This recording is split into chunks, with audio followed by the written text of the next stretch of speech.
આપણે જ્યારે હોસ્પિટલ વિશે વિચારીએ ત્યારે ડૉક્ટર્સ, નર્સ અને દવાઓ યાદ આવે. પણ એ કચરાનું શું, જે ત્યાં રોજ પેદા થાય છે? એ ઘરના કચરા જેવો બિલકુલ નથી. એની પાછળ એક આખી સાયન્ટિફિક સિસ્ટમ કામ કરે છે, જે આપણને અને આખા સમાજને ગંભીર બીમારીઓથી બચાવે છે. તો ચાલો આજે હોસ્પિટલના એક કચરાની આખી સફરને સ્ટેપ બાય સ્ટેપ સમજીએ. ક્યારે મનમાં સવાલ થયો છે કે એકવાર વપરાયેલી સોય કે લોહીવાળો પાટો જ્યારે કચરાપેટીમાં જાય છે ત્યારે એ ક્યાં જાય છે? એની એક એવી યાત્રા શરૂ થાય છે જે ખૂબ જ જરૂરી અને ખૂબ જ સાવચેતીભરી હોય છે. અને આ યાત્રા આપણા બધાના સ્વાસ્થ્ય સાથે સીધી જોડાયેલી છે. આ સમજૂતીમાં આપણે સૌથી પહેલાં જોઈશું કે આ કચરામાં કેવા ભયાનક જોખમો છુપાયેલા છે. પછી એને અલગ પાડવા માટેની જે સ્માર્ટ 4 રંગની સિસ્ટમ છે એને સમજીશું. એ પછી એનું સુરક્ષિત સંગ્રહ અને પરિવહન કેવી રીતે થાય છે, અને છેલ્લે એનો નિકાલ કઈ રીતે કરાય છે એ જોઈશું. અને હા, આ બધામાં આપણી પણ એક જવાબદારી છે. તો સૌથી પહેલો અને મૂળભૂત સવાલ એ છે કે આ કચરા પાછળ આટલી બધી મહેનત શા માટે? કેમ એને આટલો ગંભીર ગણવામાં આવે છે? કારણ એ છે કે એમાં એક મોટું જોખમ છુપાયેલું છે. જો વાત એમ છે કે આ કચરો જો ખુલ્લામાં ફેંકી દેવાય તો એમાં રહેલા ખતરનાક બેક્ટેરિયા અને વાયરસ હોસ્પિટલની બહાર નીકળીને હવા, પાણી અને જમીનમાં ભળી શકે છે. અને એનાથી આખા સમાજમાં કોલેરા, ટાઇફોઇડ, HIV જેવી ગંભીર બીમારીઓ ફેલાવાનો સીધો ખતરો રહે છે. બસ આ જ કારણ છે કે એના મેનેજમેન્ટ માટે કડક નિયમો બનાવાયા છે. તો આ મોટા જોખમને રોકવા માટે સૌથી પહેલું અને સૌથી અગત્યનું પગલું કયું? એ છે કચરાને જ્યાં એ પેદા થાય ત્યાં જ અલગ કરી દેવો. અને આ કામ માટે એક ખૂબ જ સરળ પણ અસરકારક કલર કોડ સિસ્ટમ વપરાય છે. આ આખી પ્રક્રિયાનો પાયો જ આ રંગો પર ટકેલો છે એમ કહી શકાય. જો શરૂઆતમાં જ કચરો ખોટી બેગમાં જતો રહે તો આગળની બધી જ પ્રોસેસનો કોઈ મતલબ નથી રહેતો. એટલે જ આ 4 રંગોનું રહસ્ય સમજવું ખૂબ જ જરૂરી છે. આ રહ્યો આખી સિસ્ટમનું હાર્દ. 4 અલગ અલગ રંગ, 4 પ્રકારનો કચરો અને 4 જુદી જુદી નિકાલની પદ્ધતિઓ. આ એક જ ટેબલમાં આખી પ્રક્રિયાનો સાર છે. તો ચાલો હવે એક પછી એક રંગની દુનિયામાં જઈએ અને જોઈએ કે કઈ બેગમાં શું નાખવામાં આવે છે. શરૂઆત કરીએ પીળા રંગથી. આ રંગ સૌથી ખતરનાક અને ચેપી કચરા માટે છે, જેમ કે માનવ અંગો, લોહી કે પરુવાળા પાટા અને રૂ, જૂના પ્લાસ્ટર અને એક્સપાયર થઈ ગયેલી દવાઓ. આ બધું સીધું પીળી બેગમાં જાય છે. અને પછી આ કચરાને અત્યંત ઊંચા તાપમાને ભઠ્ઠીમાં બાળીને રાખ કરી દેવાય છે, જેથી ચેપ ફેલાવાની શક્યતા જ 0 થઈ જાય.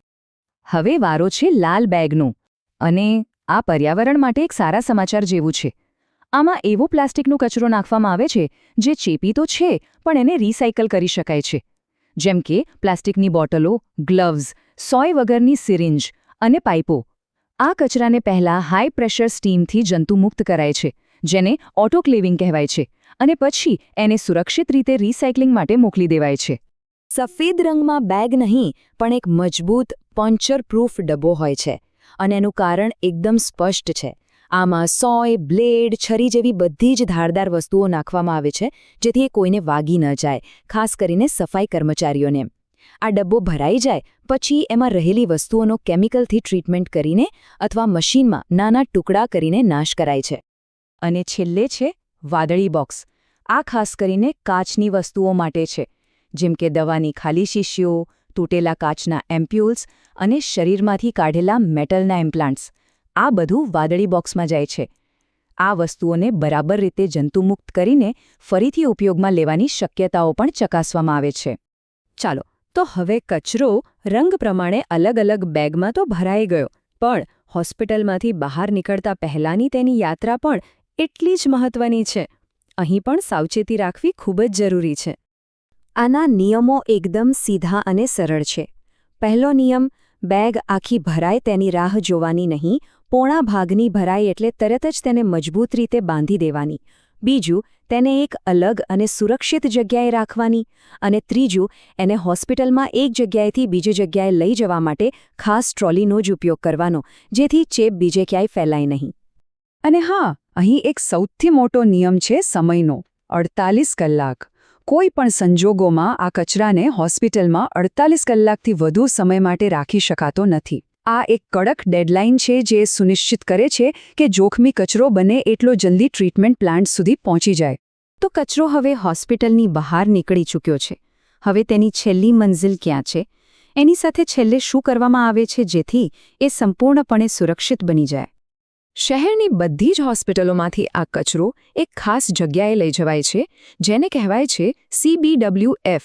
આ એક પ્રકારની સુપર સ્પેશિયાલિટી ફેક્ટરી છે જે ફક્ત અને ફક્ત મેડિકલ કચરાનો વૈજ્ઞાનિક અને સુરક્ષિત રીતે નિકાલ કરવા માટે જ બનાવવામાં આવી હોય છે. આ ફેસિલિટીમાં મુખ્યત્વે 2 ટેકનોલોજીનો ઉપયોગ થાય છે. પીળી બેગના કચરા માટે છે ભસ્મીકરણ, એટલે કે આગની ભઠ્ઠીમાં બાળીને એનો સંપૂર્ણ નાશ કરી દેવાનું. અને લાલ બેગના કચરા માટે છે ઓટોક્લેવિંગ, જે એક મોટા પ્રેશર કુકર જેવું કામ કરે છે અને ગરમ વરાળથી બધા જ કીટાણુઓનો નાશ કરી દે છે. આ આખી જટિલ પ્રક્રિયાના અંતે એક ખૂબ જ સરળ સત્ય બહાર આવે છે, અને એ છે કે આ કામ ફક્ત હોસ્પિટલના સ્ટાફ કે સરકારી એજન્સીઓનું જ નથી. આ એક વાક્યમાં આખી વાતનો સાર આવી જાય છે. હોસ્પિટલના સફાઈ કર્મચારીથી લઈને મોટામાં મોટા સર્જન સુધી, અને એક જાગૃત નાગરિક તરીકે આપણા સૌની ફરજ બને છે કે આપણે આ સિસ્ટમને સમજીએ અને તેને સફળ બનાવવામાં મદદ કરીએ, કારણ કે આખરે તો આપણું સ્વાસ્થ્ય જેની સાથે જોડાયેલું છે. અને અંતે એક સવાલ જે આપણે બધાએ વિચારવા જેવો છે: શું આપણી આસપાસની હોસ્પિટલ્સ અને ક્લિનિક્સ આ બધા નિયમોનું બરાબર પાલન કરી રહી છે? શું આ જોખમી કચરો સુરક્ષિત રીતે આપણાથી દૂર જઈ રહ્યો છે? આ વિશે જાગૃત રહેવું એ આપણા સૌના હિતમાં છે.